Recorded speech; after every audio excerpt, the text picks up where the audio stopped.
حضرت عباس اور حضرت عمر رضی اللہ تعالی عنہ کا آپس میں دوستانہ تھا۔ انہوں نے ایک دن بیٹھے بیٹھے عہد کیا کہ ہم میں سے جو شخص پہلے فوت ہو گیا وہ دوسرے کو خواب میں ملے اور قبر کے حالات بتائے۔ اچانک حضرت عمر کا وصال پہلے ہو گیا۔ سال کے بعد حضرت عمر خواب میں ملے۔ اس نے کہا عباس مجھے وعدہ تو یاد تھا لیکن سخت حساب آن پڑا تھا تو میں تو اس کے اندر لگا رہا، تو اب کیا ہوا؟ کہا پھر اللہ نے کہا چلو اس کو یوں ہی معاف کر دو۔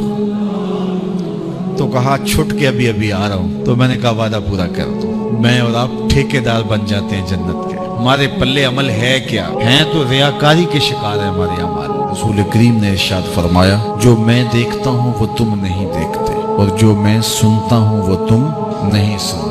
آگے فرمایا کہ اللہ کی قسم جو میں جانتا ہوں وہ اگر تم جان لیتے تو تم بہت کم ہنستے، بہت زیادہ روتے، تم جنگلوں میں دوڑ جاتے اور تم اللہ تعالیٰ کی پناہ میں آنا چاہتے، یا اللہ ہمیں بچا لے، جنگلوں میں بھاگتے پھرتے، آنکھوں میں آنسوؤں کی لڑیاں ہوتی، چیختے ہوتے، روتے ہوتے، اگر جو میں جانتا ہوں اگر تم جان لیتے۔ قال ابو ذر، حضرت ابو ذر اس حدیث کو روایت کرنے کے بعد فرمایا کاش کہ میں درخت ہوتا اور کاٹ دیا گیا ہوتا، میں درخت ہوتا جانور کھا گئے ہوتے۔ اللہ اکبر۔ حضرت عمر رضی اللہ تعالیٰ عنہ ایک کچی اینٹ اٹھاتے ہیں، پھر نیچے رکھ دیتے ہیں، پھر اٹھاتے ہیں، پھر رکھ دیتے ہیں، اور پھر کہتے ہیں کاش کہ میں یہ اینٹ ہوتا۔ حضرت سیدنا صدیق اکبر رضی اللہ تعالیٰ عنہ درخت کے نیچے بیٹھے تھے، ایک چڑیا ایک شاخ سے اڑ کے دوسری شاخ پہ جاتی، وہاں سے اڑ کے پھر دوسری شاخ پہ آتی۔ حضرت صدیق اکبر رو پڑے، کہا چڑیا کتنی موج میں ہے، جس شاخ پہ چاہے بیٹھتی ہے اور قیامت کے دن تیرا حساب بھی نہیں ہوگا۔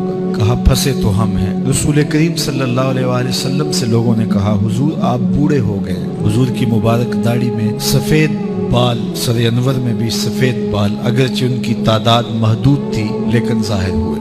کہا سورہ ہود اور اس کی مماثل صورتوں نے مجھے بوڑھا کر دیا ہے، کیونکہ ان صورتوں میں اللہ کے عذابوں کا ذکر ہے، آخرت کا ذکر ہے۔ یہ وہ بابرکت وجود ہیں، وہ بابرکت ذات ہیں جن کے دامن پہ گناہ کا ایک دھبا بھی نہیں ہے، اور میں اور آپ اپنے آپ کو دیکھیں تو ہم کہاں کھڑے ہیں۔ حضور نے حضرت عائشہ سے کہا، زوجہ ہے رسول کریم صلی اللہ علیہ وسلم کی، محبوبہ محبوب کائنات، لیکن ان سے بھی میرے حضور نے کہا عائشہ گناہوں کو کبھی چھوٹا نہ سمجھنا، گناہوں کو حقیر نہ سمجھنا کہ یہ چھوٹے ہیں کوئی بات نہیں، اس سے کیا ہوگا، اس دن حساب ہوگا، اس دن پوچھا جائے گا۔ تو اپنی زندگی کو مرتب اور منظم کر کے رکھو۔